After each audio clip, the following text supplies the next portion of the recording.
We'll fix all that nonsense. Now, as you can see, the tankless unit is not going to be going here anymore.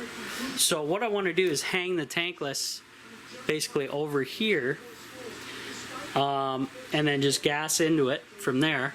I also got to run a hydro line to that for the pump for the on-demand, because the on-demand has its own built-in batteries. Well, it has changeable batteries for the spark ignition and such, and the electronics. So all I need 12 volts for is the pump. Now,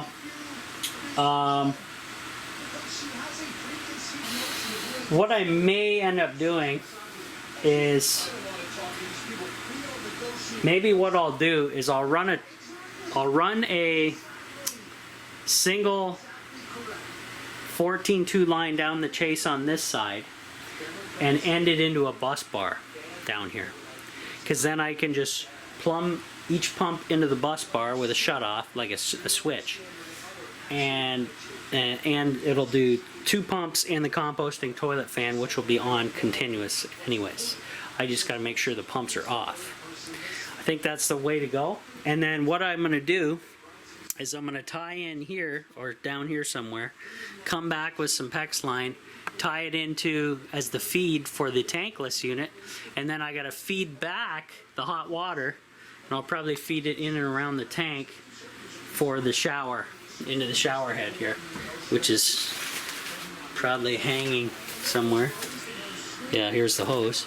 But I'm gonna have to figure out the, you know, the hot water side of things, if I can make a fitting and turn it into PEX line instead of that crappy shower head type stuff, because PEX ain't gonna rot, it's plastic. I can just run PEX over and into a shower head as opposed to what they give you for a shower head, because I don't plan on moving the damn shower head. It's just gonna sit where it is.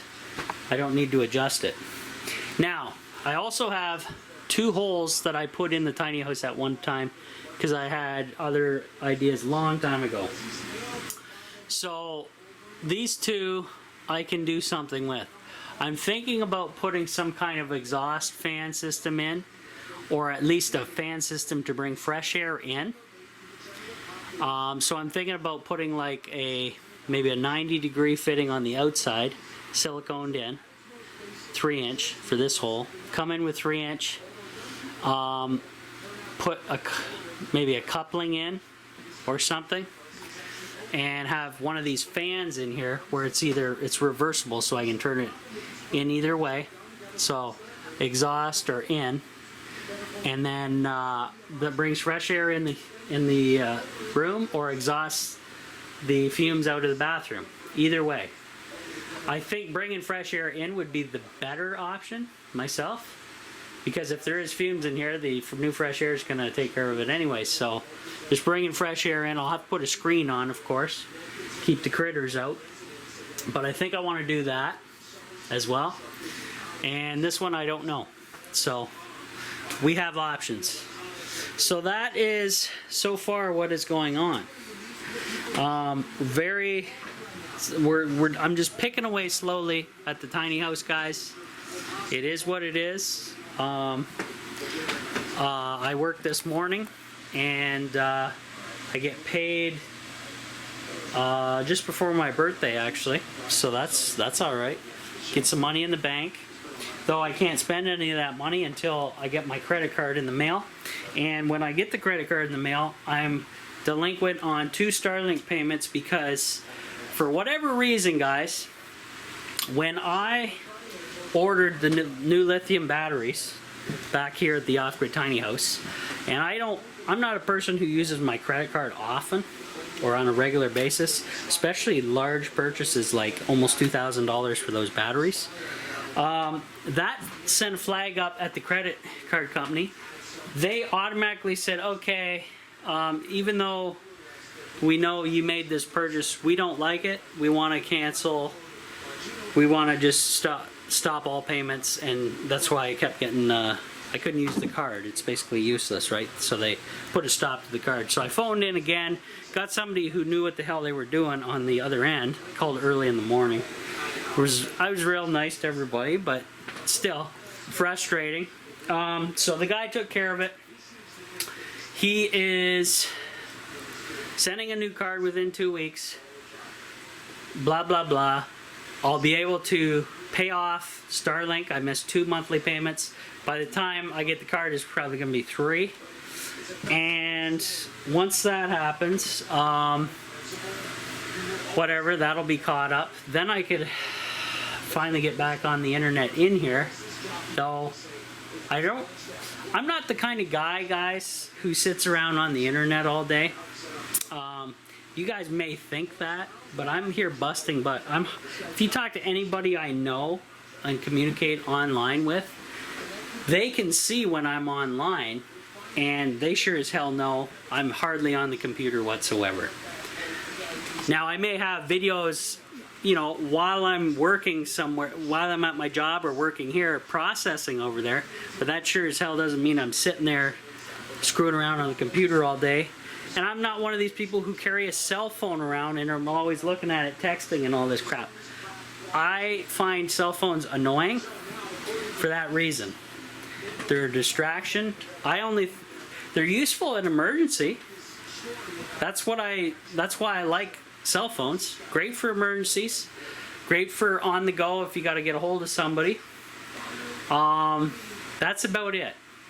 I'm not one of these people who plays on my cell phone all day. And, you know, there's other, if you know anything about cell phone and cancer, you wouldn't either. And just some friendly advice, guys. Do not hold a cell phone to your head and talk to it. Talk to your phone holding it to your head. Put it on speaker always. Always. Just saying. Just saying. So anyways, once I get the washer and dryer in here, I'll kind of figure out the layout of the kitchen area. Now, my stove has to be relatively close to the gas lines over here. So maybe the stove over here somewhere. Maybe I'll put the kitchen over here somewhere. Now the problem with that is the windows are very short. If the windows were up further, make a whole hell of a lot of difference. So I'm at the mercy of the windows. Over here the window is not as bad, and I could put the countertop just under here. It's nice and close to the wood stove, so you could actually use it to cook off of, which I do plan on doing and doing videos about. But I'll have to end up cutting my awesome butcher block and coming out just past here as my kitchen countertop. And I have my window here. I can put some greens in the window, herbs and stuff. All that fun stuff. So that is the plan. Just a small little countertop for the kitchen area for preparing stuff and then throwing it on. The stove, which is in need of a heavy vacuuming, while I got it like this, which I'll be doing next. So it's going to be a small kitchen area. I don't need a big countertop for preparing stuff. Would be great, would be nice. I could put it, I was almost thinking about putting the countertop over the dryer. Maybe this way even, to save space too and get more out of the countertop. And it's probably, the dryer height is probably okay. I just don't want it sitting directly on the dryer. And I'm never going to come that close to the washer. It's going to be back here, right? The washer is going to be, can't go right here actually. It has to go just past this plumbing because that's the main drain for the tiny house. So it'll be going here. There'll be a little space here.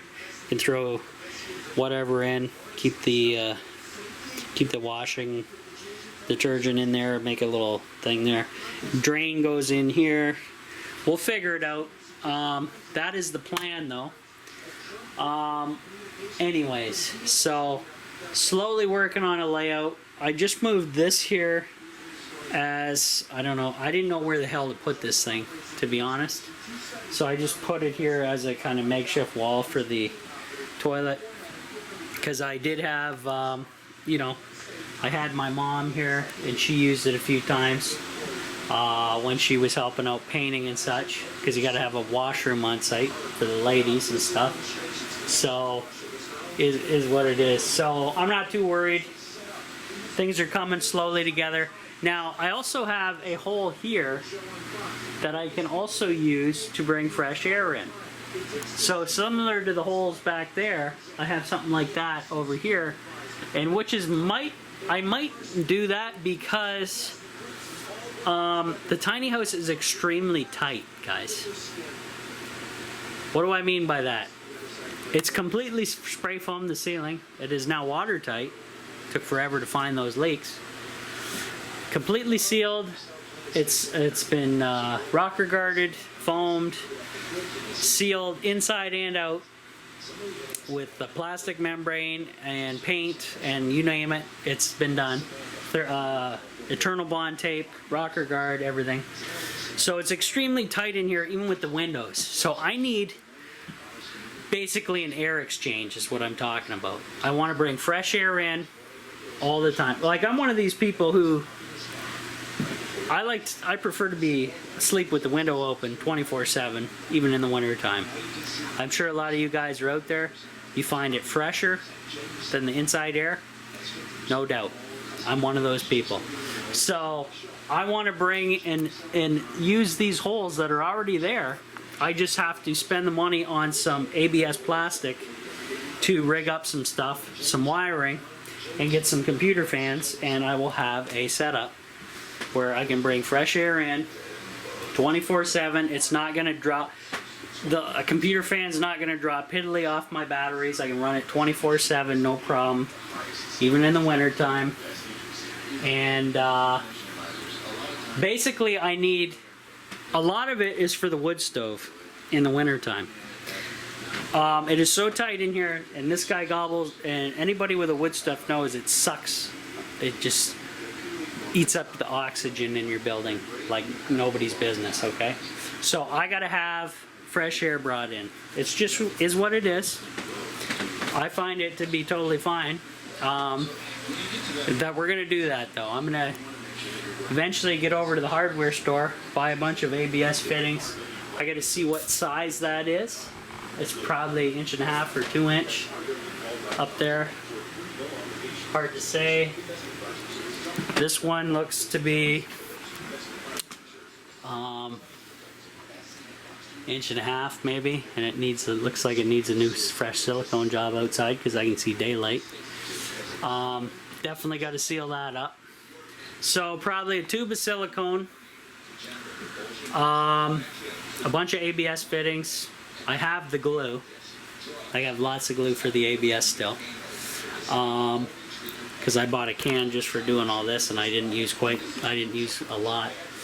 So yeah, I'll have to make a wish list later on, but I'm going to continue cleaning, and we'll get to that later.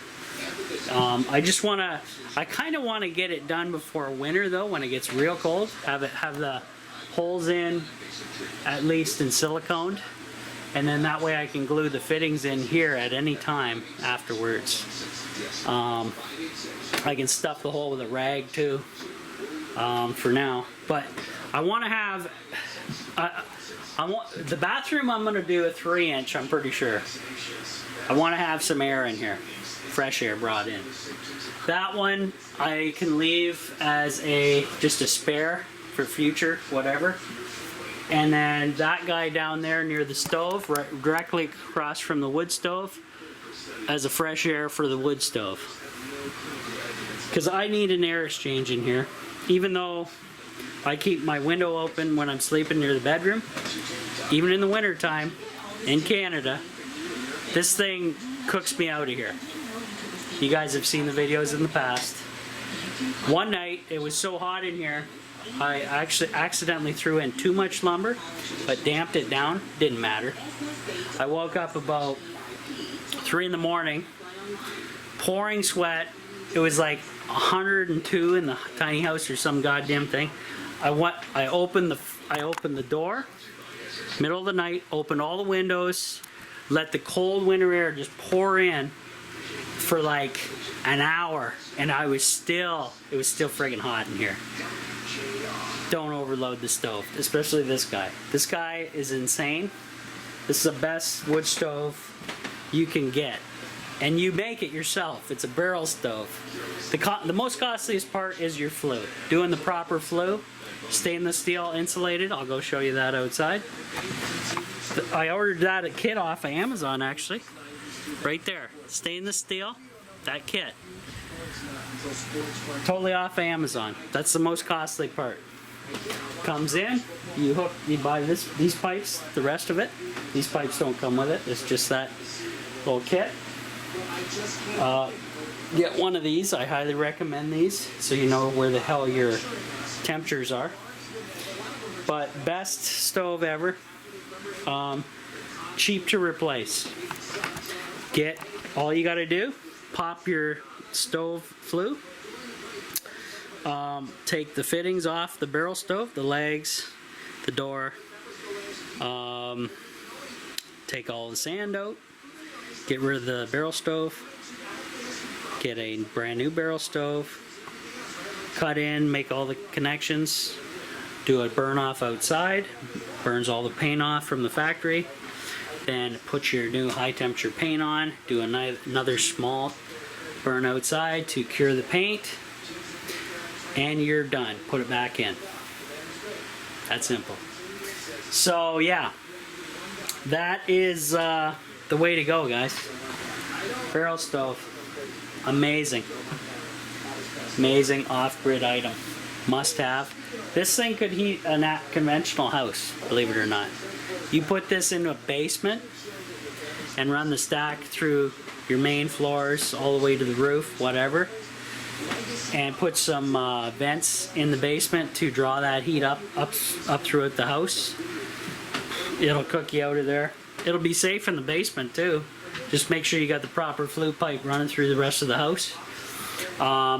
You can you just load that with wood.